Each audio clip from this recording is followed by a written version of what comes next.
I'm very happy to introduce you to Katharina Binder. Katharina is program manager at the Ventury, which is an AI machine learning focused accelerator here in Vienna. She's working as a program manager, of course, with a lot of startups, and she has a lot to do with new ideas. And over the past years, she learned how to test and how to assess those ideas. And that's exactly what she wants to talk about today. So Katharina, I'm very, very happy to have you. I'm super curious about what you want to tell us. Thank you for being with us, and the stage is yours. Thanks, Marco. I'm happy to finally be part of the Moonshot Pirates, because we tried for a while, since the first bootcamp, actually, I think. Yeah, let me just start my share my screen real quick with you guys. And start the presentation. All right. So now we're at the beginning. I will also open up the chat so I can see your comments. Yeah, hi everybody. I'm super happy to be here today in this unusual setup, because usually, obviously, I do these workshops one-on-one or in a room with all participants together. So I'm going to try to make this as interactive as possible. So if you have any questions in between, put them in the Q&A section tool, and Marco will then jump in and ask these questions.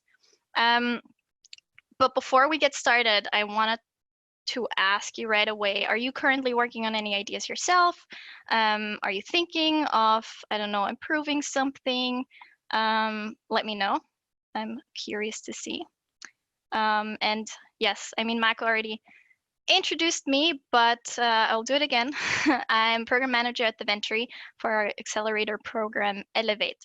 So at the Ventury, we do agency work in growth marketing, in data and software engineering, and in innovation management.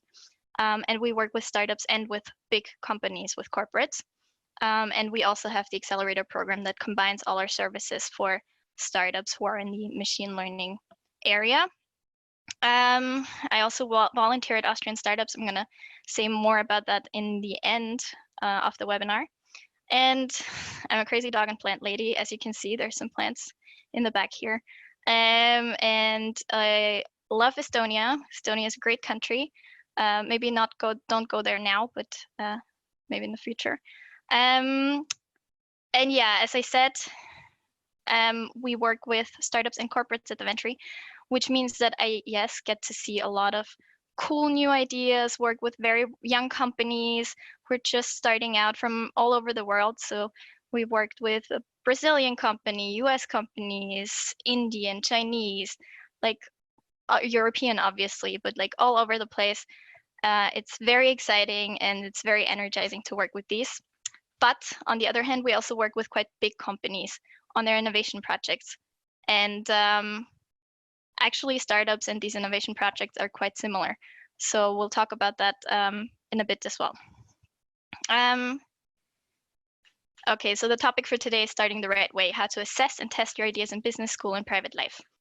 What we're going to touch upon is, first of all, what do I mean when I say startup today?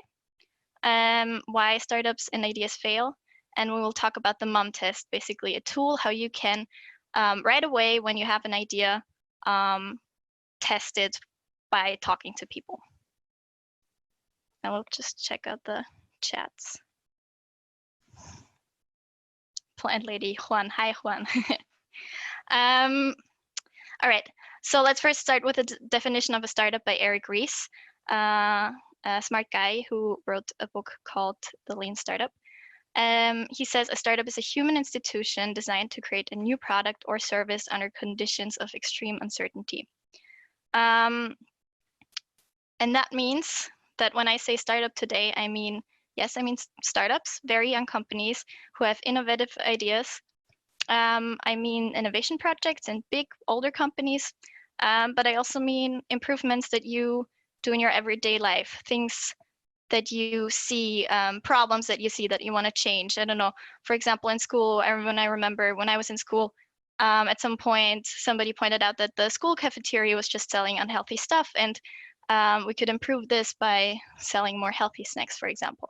Those are all ideas that you can, implement. And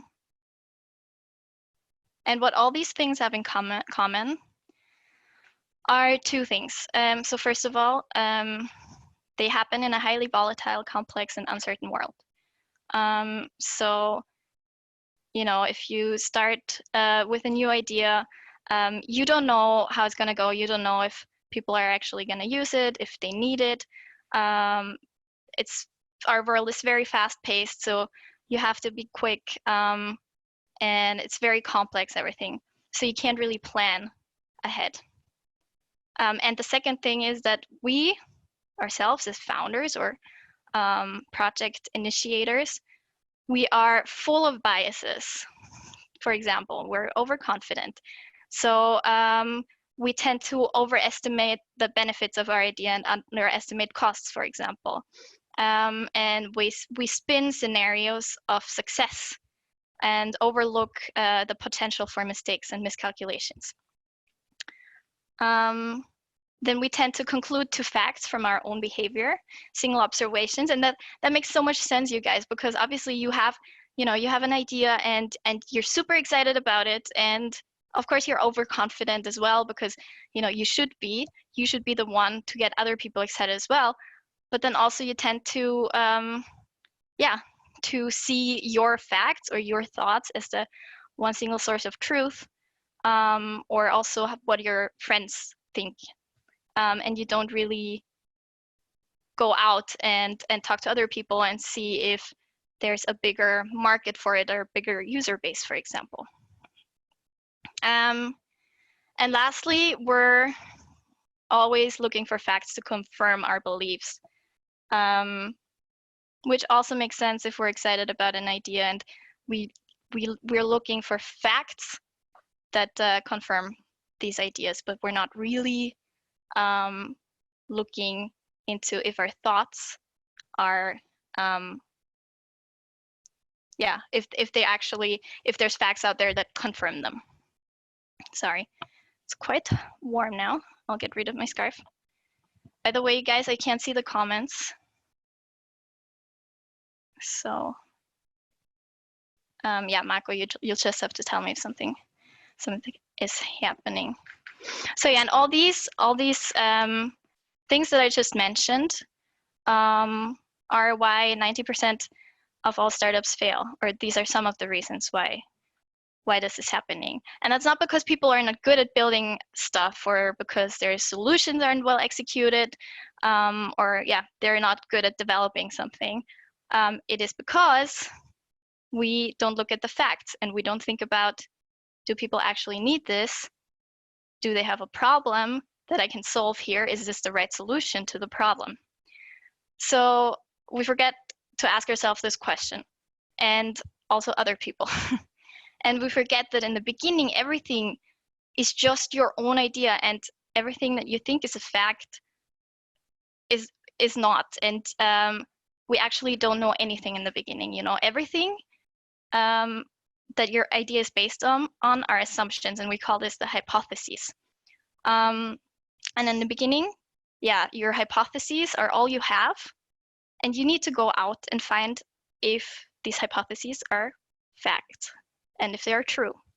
And this applies to all aspects of your idea. It applies to the marketing, and if you think I'll just put an ad to my YouTube channel that I want to start on Facebook, and people will find it.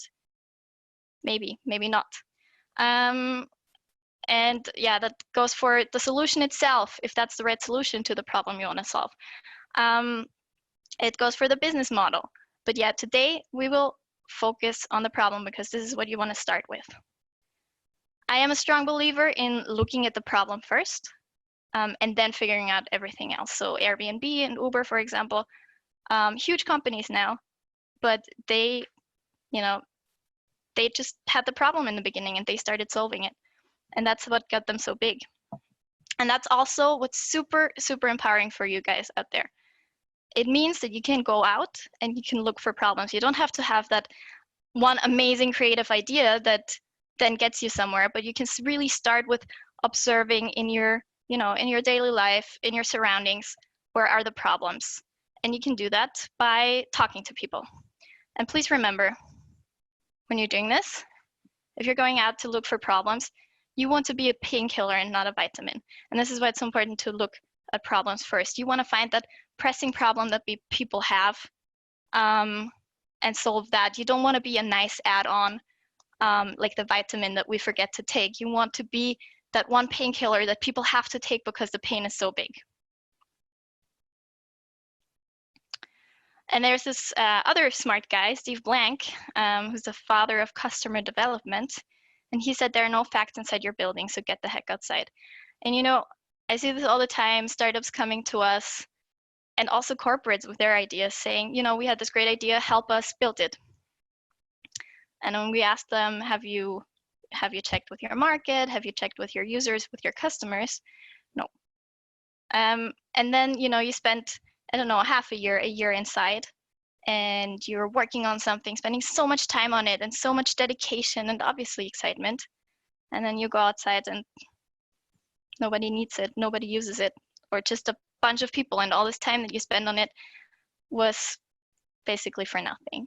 And this is why there's great things like customer development, the lean startup, and the mom test, which we're going to talk about, that help you start testing things right away when you only have the idea, and then evaluate this, measure it, learn from it, and then adapt. And then you cannot get bigger and bigger with your, I imagine it as circles always.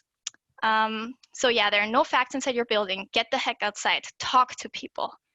But also in talking to people, there is a lot of dangers out there in biasing them when you talk about your idea, because obviously you're excited, you get other people excited when you're talking about it.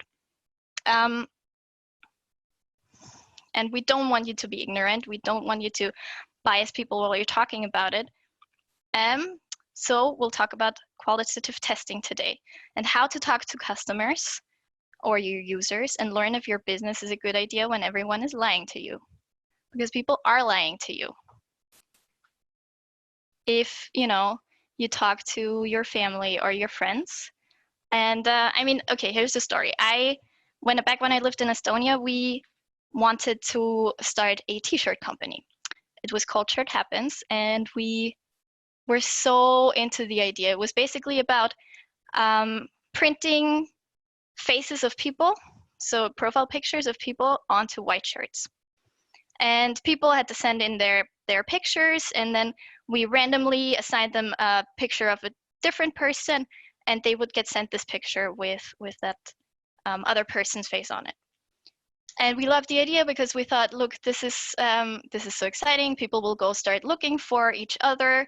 They will, talk to each other when they found themselves on social media, with hashtag Find My Face, and then they will be super interested in learning about other people, which means maybe you'll get to talk to somebody who lives in a completely different culture, or I don't know, is from a completely different social class, and it will help to make people understand each other more. I'm super excited about it. And obviously we told our friends about it, and we won a couple of contests, and everybody loved the idea, and everybody was wearing our t-shirts because it was just us on the t-shirts.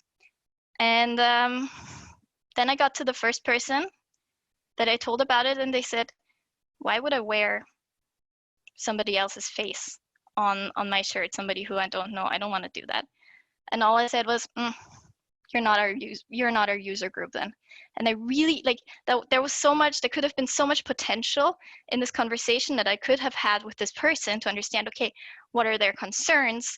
How do we have to change our idea to make other people interested in it too? But I didn't. And I don't want you to do that. I want you to go into conversation. I want you to talk to people. I want you to also understand that maybe the idea you have right now is not the solution to the problem, and maybe you have to change your idea, and that's fine. So we'll talk about the mom test. I hope everybody's still clear. All good? Okay, no more comments. So why is it called the mom test? It's called the mom test because, as I said, usually you start talking to your friends or your mom or your family about your ideas first. And because people are not psychopaths, they will tell you that it's a great idea and they love it and you should keep going. But maybe they're lying to you. So there's a way of asking questions that gets you real data and facts that you can then use to start building your idea on. And we will now talk about go through 2 interviews or conversations that a son who has an idea for a cookbook app has with his mom. And for that, I need Marco back. Hi, Marco. So yeah, the first conversation will be failing the mom test. So Marco, you'll be the son, I'll be the mom, and you'll fail the mom test first, right? Then we'll see what we learned. And then we'll pass the mom test. All right. All right. Change my view, otherwise I can read everything. So, ready? Yes. All right. Mom, I have an idea for a business. Can I run it by you? So I'm about to expose by ego. Please don't hurt my feelings. Of course, dear. You're my only son, and I'm ready to lie to protect you. You like your iPad, right? You use it a lot. Yes. You led me to answer, so here you go. Okay, so would you ever buy an app which was like a cookbook for your iPad? I'm optimistically asking a hypothetical question, and you know what I want you to say. As if I need another cookbook at my age. And it only costs $40. That's cheaper than those hardware covers on your shelf. I'm going to skip the lukewarm signal and tell you more about my great idea. Well, aren't apps supposed to cost $1? And you can share recipes with your friends. And there's an iPhone app which is your shopping list, and videos of that celebrity chef you love. Please just say yes. I will not leave you alone until you do. Oh, well, yes, honey, that sounds amazing. And you're right, $40 is a good deal.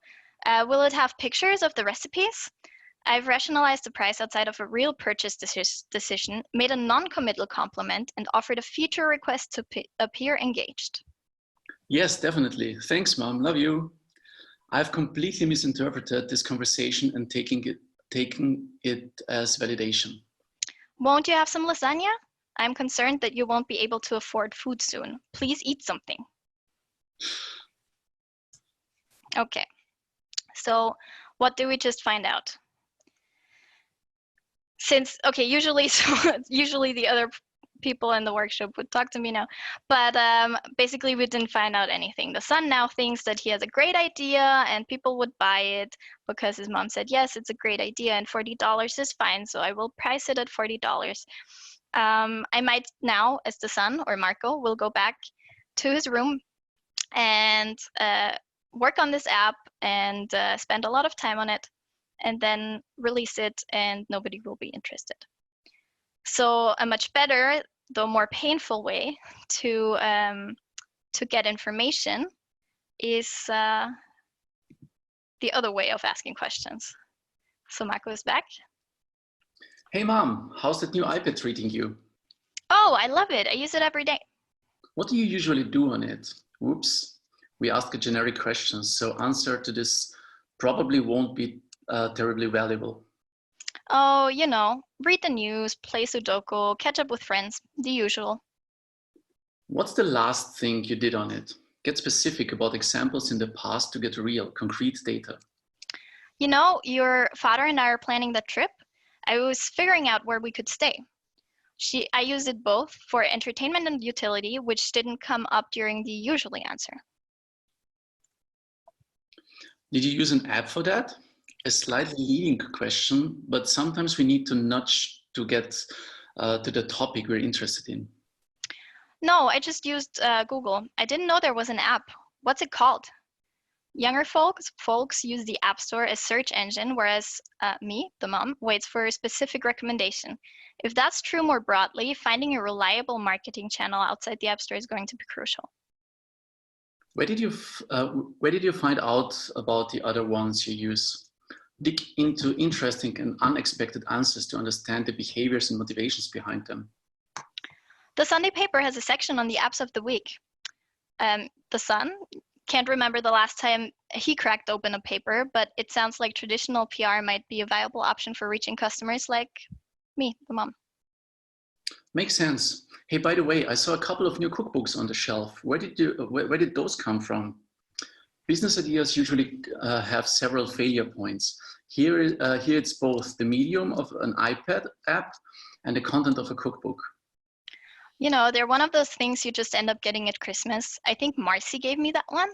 Haven't even opened it, as if I need another lasagna recipe at my age. Aha! This answer is gold dust for 3 reasons. Firstly, old people don't need another generic set of recipes. Secondly, the gift market may be strong.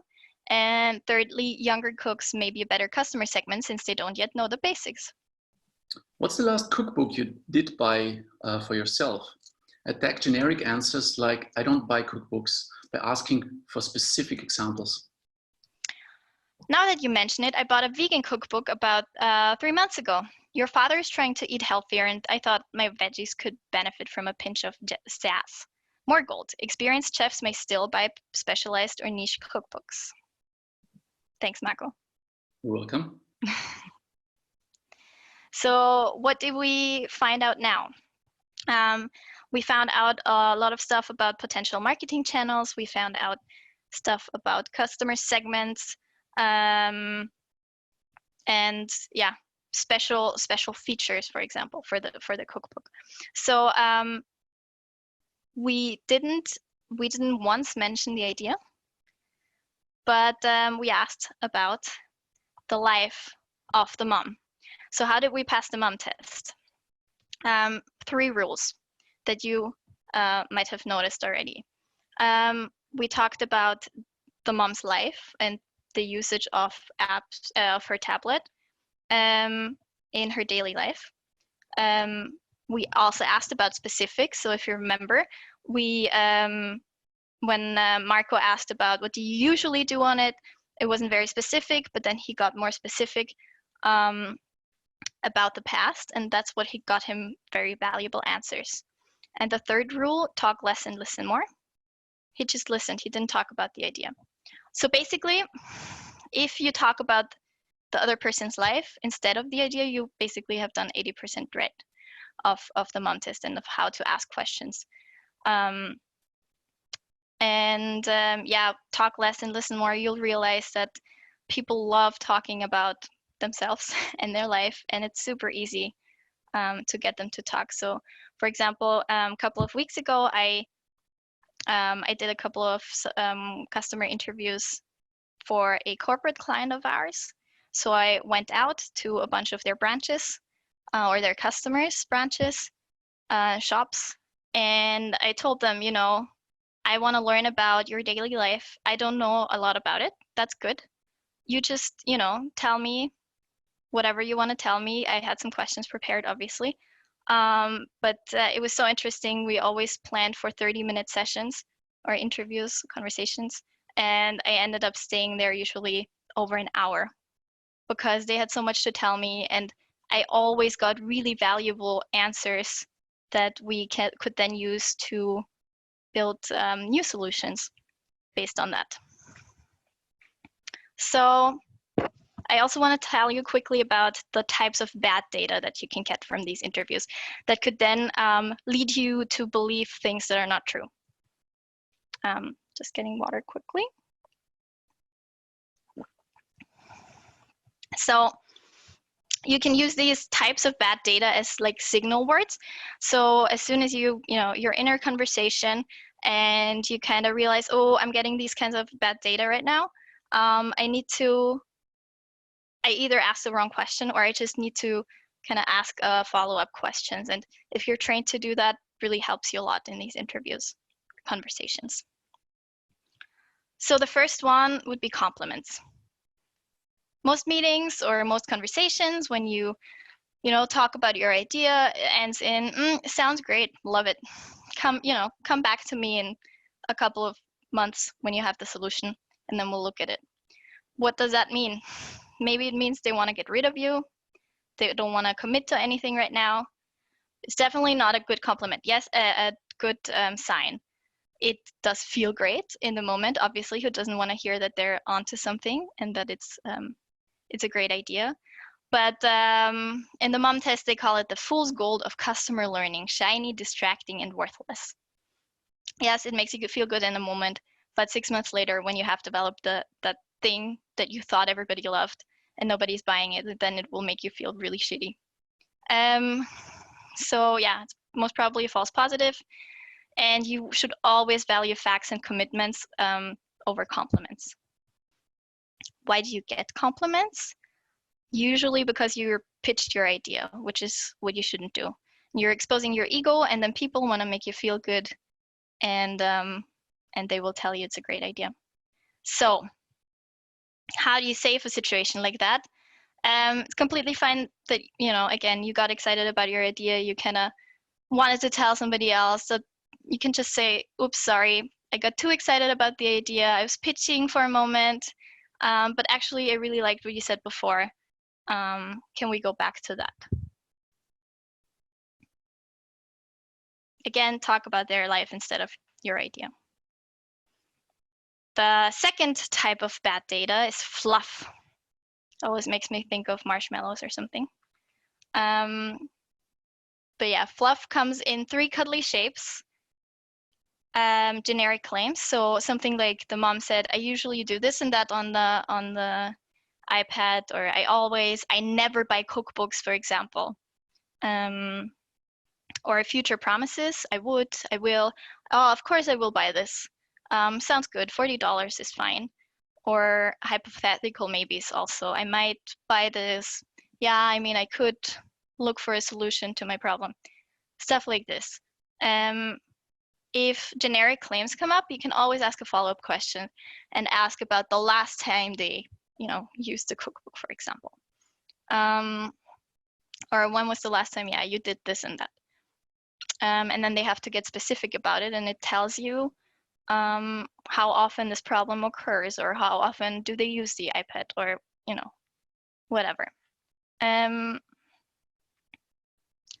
instead of asking, for example, would you buy a product that does this and that, or would you use a service that does this and that? Would you, I don't know, buy healthier snacks if they offered them in the school cafeteria?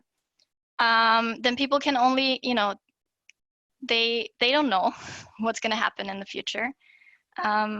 And so the better question here would be to ask, I don't know, how much time do you spend on the problem right now?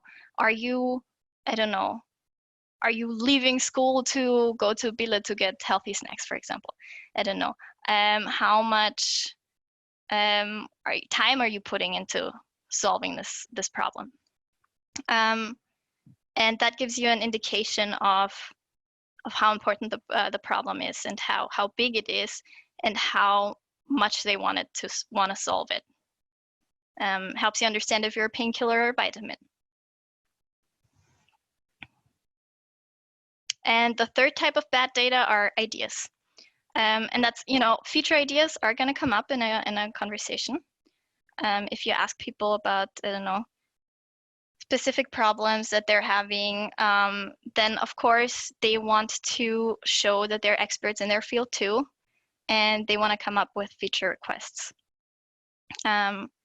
So that's fine, because if your clients or your potential users are coming up with ideas, that means that they're engaged, that they're interested in what you're talking about, they care. But you shouldn't give too much about ideas that come from other people, because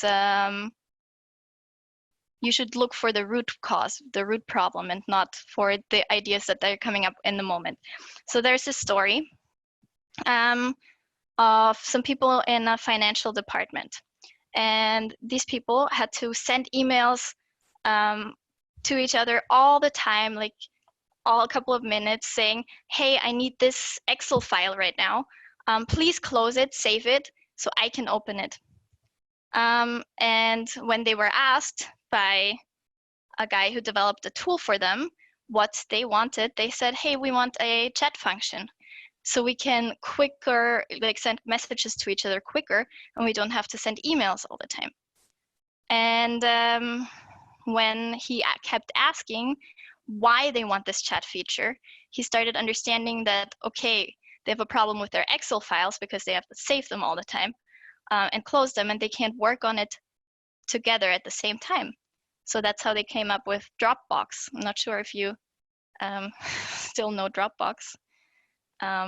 But yeah, that's how they came up with a solution where you could work on Excel files, for example, or on documents at the same time from several computers. So had he not digged beneath this feature request, he wouldn't have found out what the real problem was. And suitable questions to dig beneath ideas are, for example, why do you want that? How are you coping without it?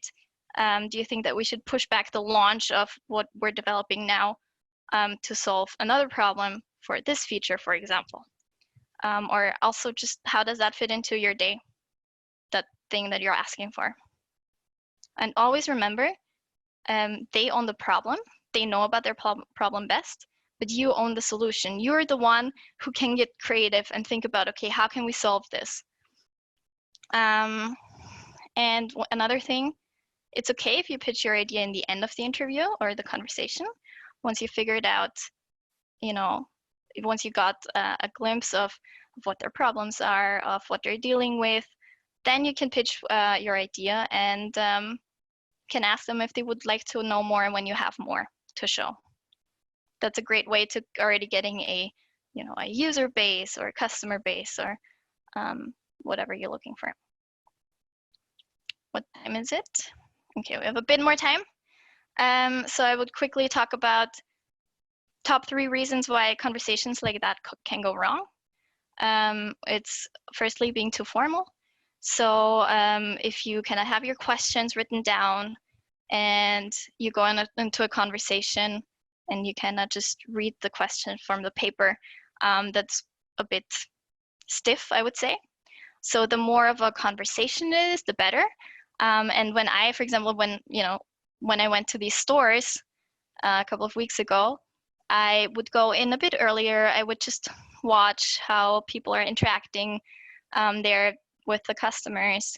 And then I would just make it a conversation. I would tell them, as I said, I'm here to learn more about your day.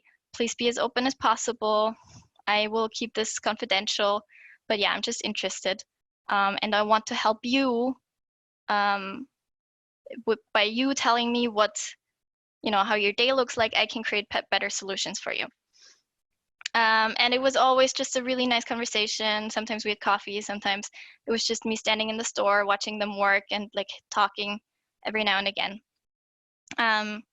Yeah, so make sure that it's not too formal. Talking about the idea or exposing the ego is obviously a reason why it can go wrong. I think I've mentioned that several times now. Don't talk about the idea, because if you do, then you're exposing your ego and then people want to make you feel good. And you want to get the real stuff and you don't want just the compliments. And yeah, number 3, being too pitchy. Doesn't even have to mean that you're pitching your idea, but it would mean you're being just defensive. People are telling you something and you don't agree with them. Just, be completely open. Take everything in that you're hearing and then see what you're gonna make of it later on. So again, the 3 rules of customer development: talk about their life instead of your idea, ask about specifics in the past, and talk less and listen more. And honestly, you guys, I am such a fan of these interviews, of the mom test, because you can find out so much about people that you don't know about. And you will realize that some of the assumptions you made are completely wrong, that you really did these people wrong, that there's so much interesting stuff that you can learn, and there are so many new ideas that come out of these these conversations and so many problems that you can identify, and then start working from there. One last thing, how conversations can't go wrong. Again, all feedback is good feedback. Take it in, just write it down, encourage them to give their feedback, to tell you everything they want to tell you. Write it down, take it with you. Yeah. Be a fool. Ask all the questions again and again that you have. Don't anticipate things. Just, there might be, after the 6th interview you're doing, you will hear everything all over again, but then in the 7th or 8th, you will hear that, one person is doing it differently, and that's super valuable. So be a fool, ask the same questions over and over again. If you're stuck, ask for numbers, try to quantify. I said ask, what's the problem costing you right now? How much time are you spending on it? Stuff like this. It always gives you a good understanding of the size of the problem. And be a kind scribe. You can take notes. It's actually good to take notes, but only write when the other person is talking. Because if you're writing when they're not talking, then they will start thinking, oh, what's this person like writing down? Am I saying the right things? Stuff like this. So take notes, but only when the other person is talking. And after the interview, please, write everything down, because there will be so much stuff, and you'll best remember it right after. So usually after an interview, I take, again, 30 to 60 minutes to write it all down in an Excel sheet. So I have all the answers there, and then I can go through all the answers from all the interviews later on. That would be it for the mom test. Do you guys have any questions? Marco? Yes, let me just stop your presentation, and so we see your beautiful face. So guys, in case you have any questions, please use the Q&A tool. In the meantime, I would actually have a question for you. So what ideas did you have in the past, and how many of those have you killed with the mom test? Me? Yeah. I think the shirt happens one, definitely. I mean, that was the one that I was most excited about. What was it? The shirt happens thing was a t-shirt idea where we wanted to kind of connect people through printing their pictures on t-shirts, sending them to random people, and then them, finding each other through the internet, learning about each other's life situations, stuff like this. But there were, yes, killing it with the mom test was one reason, but also another reason was that we were all from different countries. And when we all moved back to our countries, kind of died. But I'm interested to see how Corona changes these things, how we learn now to kind of work remotely I'm better. sure a lot of interesting ideas buzzing around. Maybe also back to the mom test. Also, what is, or not just the mom test, but this evaluation of ideas, what's usually the time that you spend on such tests, and simply until you can actually validate an idea? Usually, so with our startups, we usually do it the first month. And having said that, the startups are, sometimes they just have an idea and maybe a prototype. Sometimes they already have customers. We still make them go back to the mom test and ask questions to maybe their customers, because if you just have a couple of customers or users, that means a couple of people are interested, but is there actually a bigger user base out there? Is a big market interested in that? So yes, we make them go back. And just for reference, usually we do about 20 to 30 interviews. So for this client I was talking about just now, we did 30 interviews. We were a couple of people who were doing interviews. I think I did 10. That kept me busy for 3 to 4 days. but it's really, I can't recommend it enough. It's very, very valuable. And then you can start, you know, once you have your first couple of interviews, you can start sketching an idea, prototyping. I mean, this would be a completely new topic for a webinar, but then like start prototyping, start doing paper prototypes. Doesn't take long, like, you know, a couple of hours, and you have somehow sketched a solution, and then you can go back to the people that you interviewed. If you ask them, hey, would you be interested to see more? Go back there and ask them for their feedback on, you know, the paper prototype. And this is how you can test your way forward with the lean startup mantra: build, measure, learn. Start building a little tiny thing, you measure it, you learn from it, you adapt it, and then you go through this process all over again. Super. Cool. Well, as there are no questions coming in, I think you did a great job, explained everything. Actually, there is one question. I'm not sure how this, is there a dead test too? Actually, good point. We do get this feedback a lot. I mean, like the Mom Test is a book written by Rob Fitzpatrick, I think. Yeah. It's a great read. He called it the Mom Test because the mom is the person who loves you and who would do anything to protect you, lie to you, but could also be called the dad test, or the brother test, or the sister test. I think Babsi is listening. I think she would never, maybe she would lie. Yeah, she would lie to me to make me feel better. My sister. But I would share my screen for one last minute.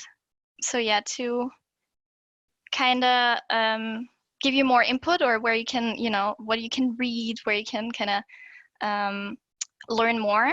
So first of all, I talked about Steve Blank, the guy who said there are no facts inside your building, so get the heck outside.